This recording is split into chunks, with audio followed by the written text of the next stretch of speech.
Gəlür məhərrəm istiri bu qəlbim hərəm Tamam zindgim yal icazə ver gələm Hazirəm ol qumbədüvə canimi mən verəm Ey canəm hərəm, ey canəm hərəm Ey canəm hərəm, ey canəm hərəm Sensiz dünya olubdi mənə qara gün nureng Sensiz dünya olubdi mənə qara gün nureng Fədayəm sənə ey şəhim məşriqing Öləm bəxtə mən səslərəm ya Hüseyn Sinəm üstə yazmışam Bu sultanən o kərəm Sinəm üstə yazmışam Bu sultanən o kərəm Sənin ağa bir tükün Beheşdə mən vermərəm Hüseyin, ey canım Hüseyin Hüseyin, ey canım Hüseyin Hüseyin, ey canım Hüseyin Hüseyin, ey canım Hüseyin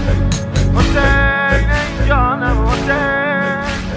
Gecə ilə gündüzüm olub adın ya Hüseyin Cəhanidən əl üzmüşəm pənahim ol Hüseyin Qəmiz verəndə səslədim ümidim Hüseyin Ey canım Hüseyin, ey canım Hüseyin Ey canım Hüseyin, ey canım Hüseyin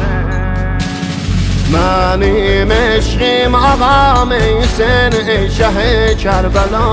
Mənim eşqim ağam ey Hüseyin, ey şəhi Kərbəla Daxi çoxdur dərdim sən eylə dəva Hərəmsiz dözəmmür bunu kər ağam Uşaqlıqdan səslərəm Qapında mən o kərəm Uşaqlıqdan səslərəm Qapında mən o kərəm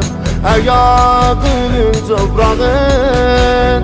Beheşdə mən vermərəm Hüseyin, ey canım Hüseyin Hüseyin, ey canım Hüseyin Hüseyin, ey canım Hüseyin Hüseyin, ey canım Hüseyin